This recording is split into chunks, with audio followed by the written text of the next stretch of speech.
son corps.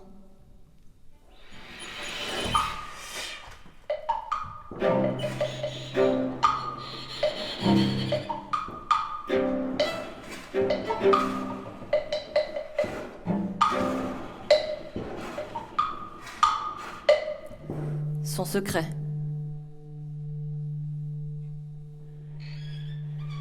Ensuite, la monstruosité.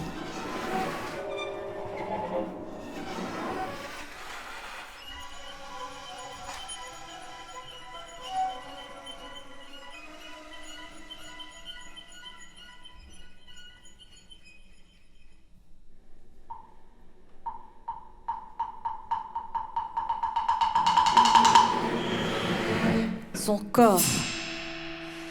Célèbre par sa beauté, cette fille de Forsyth fut recherchée par une foule de prétendants jaloux de l'obtenir. Sa chevelure était son plus bel ornement. Elle est coquette, elle raffole de barrettes de couleur, de colliers de bois peint ou de verre.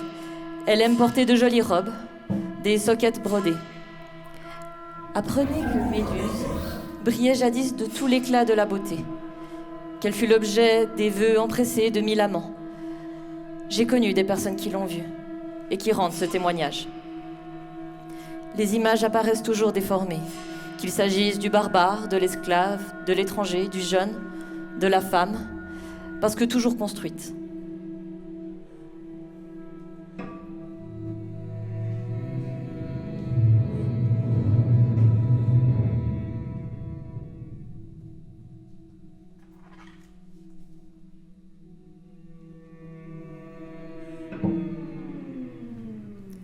Son secret. Ensuite, la monstruosité.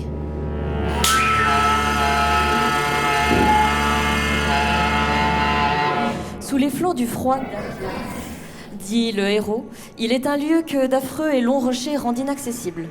L'entrée en est habitée par les 2 filles de Phorcus, à qui les destins n'ont accordé qu'un œil, qu'elles se prêtent tour à tour. Tandis que l'une le remettait à l'autre, je substitue furtivement ma main à la main qui allait le prendre, et je m'en saisis. Alors je marche par des sentiers entrecoupés, je franchis des rochers escarpés, d'horribles forêts, et j'arrive au palais des Gorgones.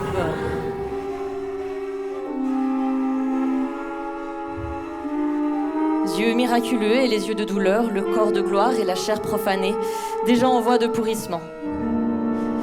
Yeux miraculeux et les yeux de douleur, le corps de gloire et la chair profanée, déjà en voie de pourrissement.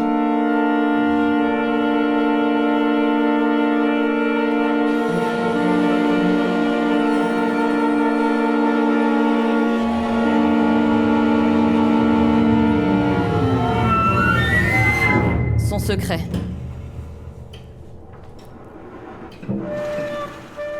Ensuite, la monstruosité.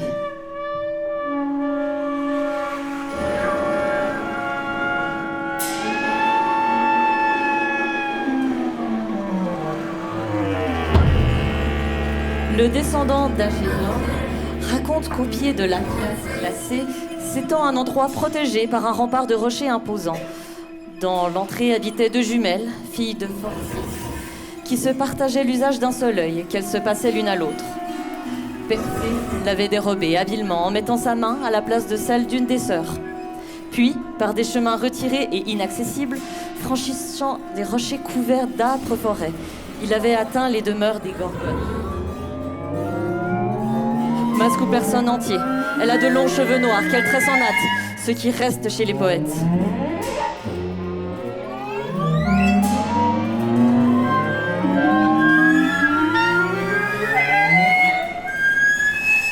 Partout, à travers les champs et le long des chemins, il avait vu des statues d'hommes et d'animaux métamorphosés en pierre. Après avoir vu en elle, ce sont ses yeux, immenses et noirs, des yeux au regard droit et brillant de gaieté. Célèbre par sa beauté, cette fille de Forsyth fut recherchée par une foule de prétendants jaloux de l'obtenir. Sa chevelure était son plus bel ornement. C1, Jean-Pierre Vernant, Hachette Littérature, 2011. Son secret. Ensuite, la monstruosité.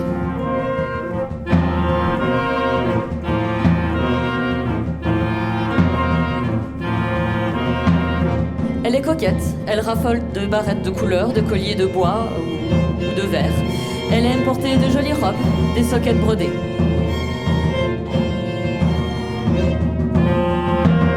En elle, ce sont ses yeux, immenses et noirs. Des yeux au regard droit et brillants de gaieté. Quand Ferdinand fut devenu grand, que ce garçon ne brillait guère par la volonté et le courage, ni même par l'intelligence, non qu'il fût sot, mais il était bizarre, insaisissable. Il parlait fort peu, ne se confiait à personne. On ne savait pas trop que penser de lui.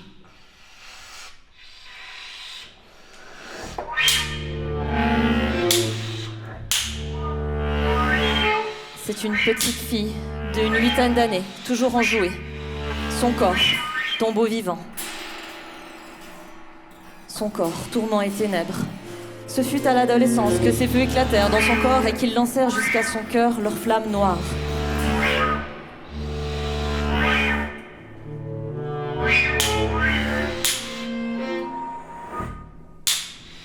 Elle ne s'ébroua pas pour autant de paresse, ne chercha pas à éteindre le foyer de ses feux.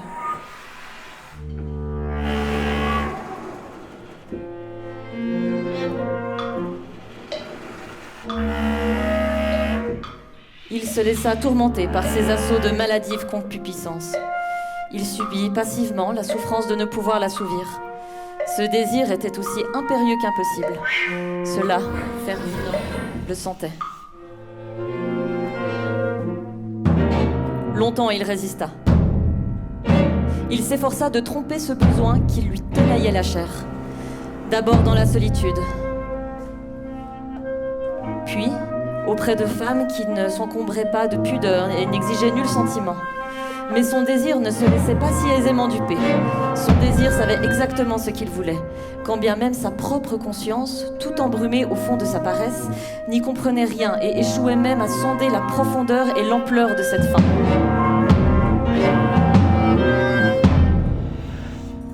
Et un jour, finalement, sa passion triompha.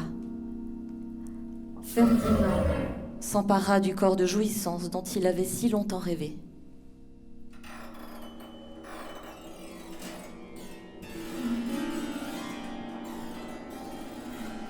Elle a de longs cheveux noirs, qu'elle tresse en natte.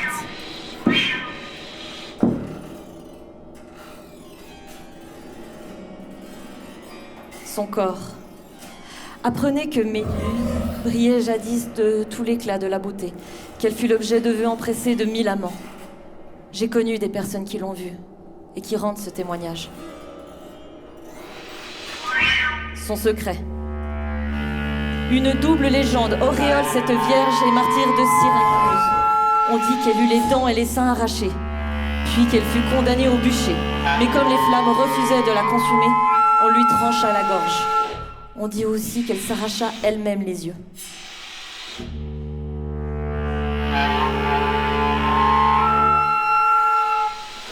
Son secret. Ce que vous me demandez mérite d'être raconté. En voici la cause.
déjà là, et il ne sort d'aucun film, et il est très bel homme. Le souverain de l'air attenta, dit-on, à son honneur, dans le temple de Minerve. Le maître de la mer l'aurait outragé dans le temple de Minerve. La fille de Jupiter se détourna, dissimula derrière son égide son chaste visage.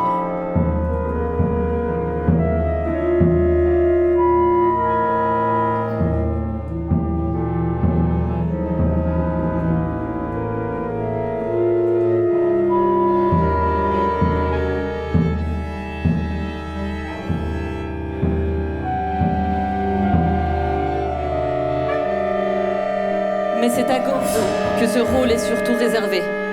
Gorgo, la tête sans corps, toujours représentée de face, et dont le regard pétrifie.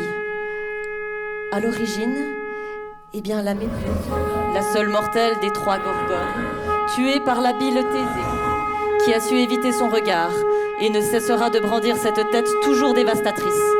Mais la légende n'est qu'un point de départ. Ceux qui en restent chez les poètes, sur les coupes, les vases et les temples, oublient souvent Thésée, pour ne retenir que cette face grimaçante, glaçante, implacable, et quelquefois d'une beauté qui stupéfie. On a retrouvé son corps. Après 2 jours de recherche, elle gisait dans un fossé. Son cou portait la marque d'une strangulation. Son corps portait la trace d'une profanation.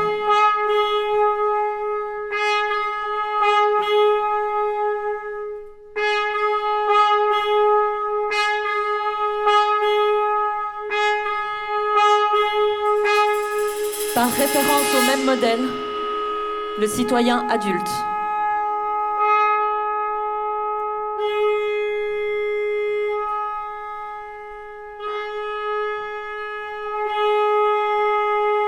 Son secret. Ensuite, la monstruosité. Le souverain de l'air attenta, dit-on, à son honneur dans un temple de Minerve.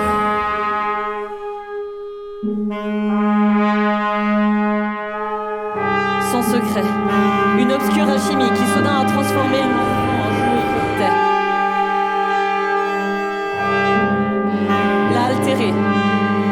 Lui, a perdu l'insouciance et la gaie pétulance qui avivait sa joliesse. Elle a perdu toute grâce.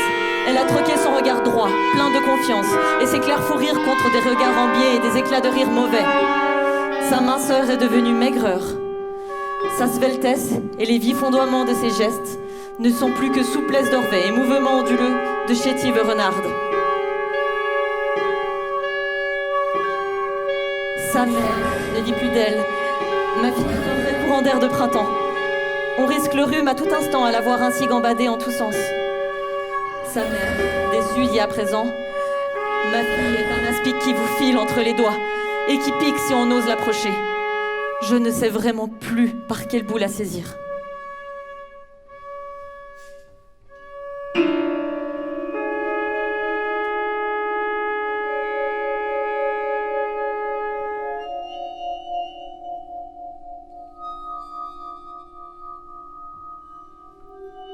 Le monstre est déjà là. Et il ne sort d'aucun film. Et il est très bel homme. Le souverain attenta, dit-on, à son honneur, dans un temple de Minerve. Le maître de la mer l'avait outragé dans le temple de Minerve. La fille de Jupiter se détourna, dissimula derrière son égide son chaste visage.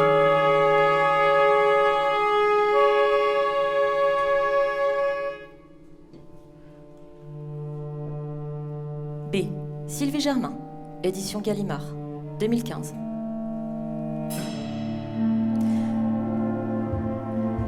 Mais la légende n'est qu'un point de départ. Ce qui en reste chez les poètes, sur les coupes, les vases et les temples, oublie souvent Thésée, pour ne retenir que cette face grimaçante, glaçante, implacable, et quelquefois d'une beauté qui stupéfie.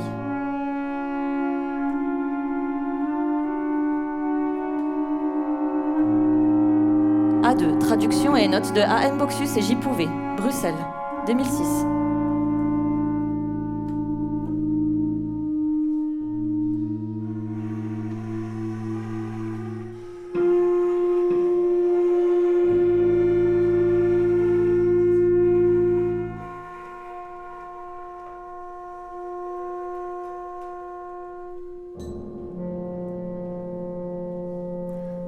secret. Un sceau invisible le maintient enfoui, bâillonné. Lucie se tait. L'ogre lui a volé sa voix.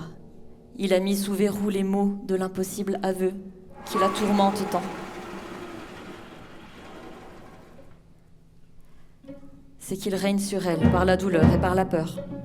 Il ne cesse de lui prouver sa toute-puissance. Il lui fait mal, il lui tord les poignets, il lui tire les cheveux pour forcer à exécuter ses désirs. Et il la terrifie en la menaçant de la tuer si jamais elle ose crier. B. Sylvie Germain, édition Gallimard, 2015.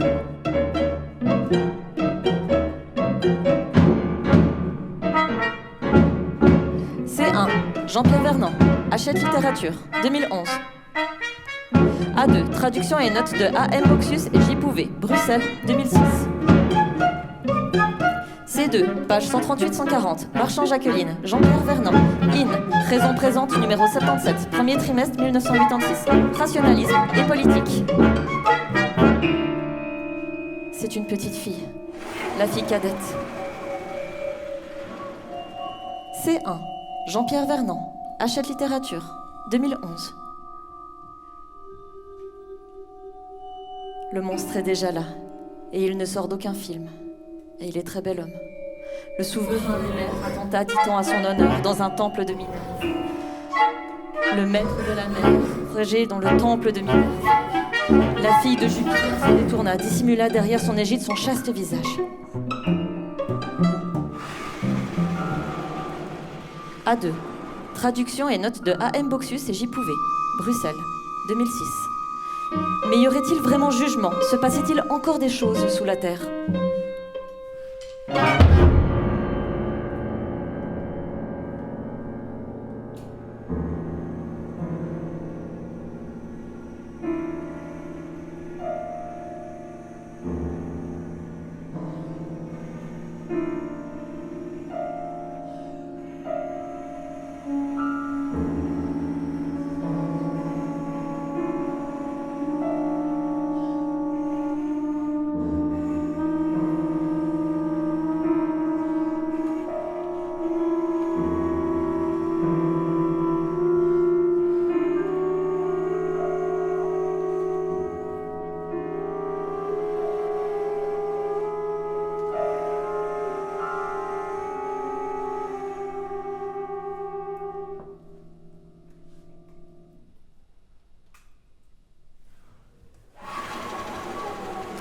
A2. Traduction et notes de A.M. Boxius et J. Pouvet, Bruxelles, 2006.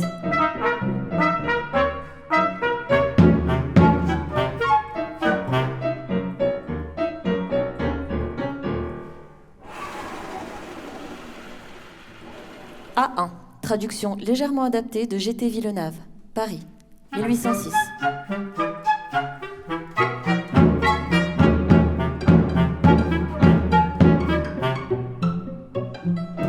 Écoute parler une femme dans une assemblée, si elle n'a pas douloureusement perdu le souffle. Elle ne parle pas. Elle lance dans l'air son corps tremblant. Elle se lâche, elle vole. C'est tout entière qu'elle passe dans sa voix. C'est avec son corps qu'elle soutient vitalement la logique de son discours. Sa chair dit vrai. Elle s'expose. Toute femme a connu le tourment de la venue à la parole orale. Le cœur qui bat à se rompre, parfois la chute dans la perte de langage, le sol, la langue se dérobant. Tant parler est pour la femme, je dirais même, ouvrir la bouche en public, une témérité, une transgression.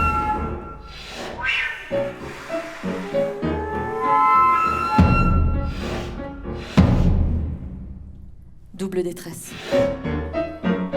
Car même si elle transgresse, sa parole choit presque toujours dans la sourde oreille masculine, qui n'entend dans la langue que ce qui parle au masculin.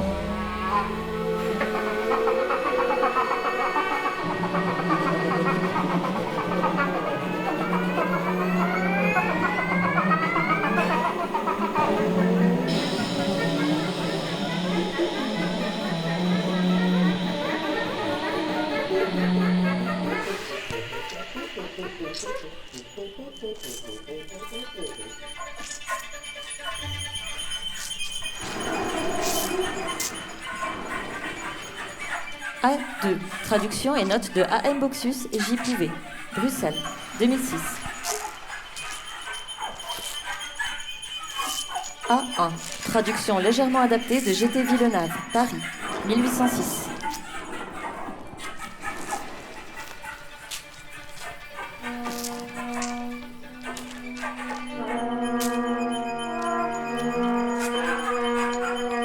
Écrit, que nul ne te retienne, que rien ne t'arrête, ni homme, ni imbécile machine capitaliste, où les hommes d'édition sont les rusés et obséquieux relais des impératifs d'une économie qui fonctionne contre nous et sur notre dos, ni toi-même.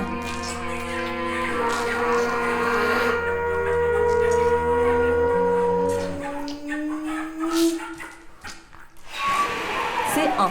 Jean-Pierre Vernant. Hachette littérature, 2011. A2. Traduction et notes de A.M. Boxus et J. Pouvet. Bruxelles, 2006. C2. Page 138-140.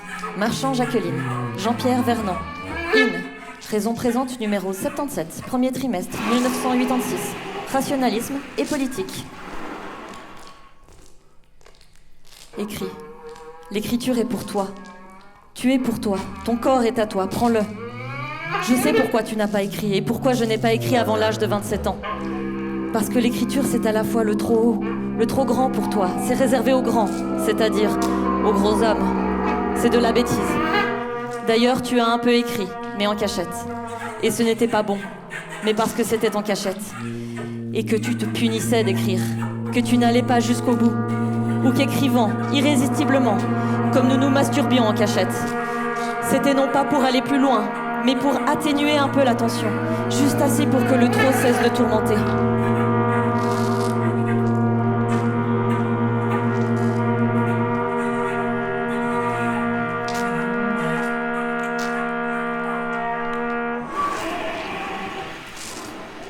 B.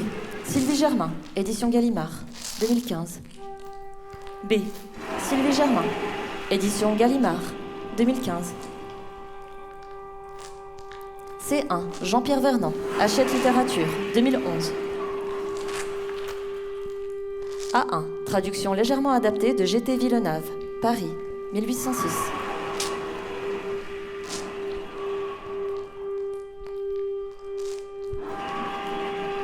A2. Traduction et notes de A.M. Boxus et J. Pouvet, Bruxelles, 2006. A2. Traduction et notes de A.M. Boxus et J. Pouvet, Bruxelles, 2006. B. Sylvie Germain, édition Gallimard, 2015. A3. Traduction française de Gros refondu avec le plus grand soin par M. Cabaret du Paty et précédée d'une notice sur Ovid par M. Charpentier. C1. Jean-Pierre Vernant, Hachette littérature, 2011.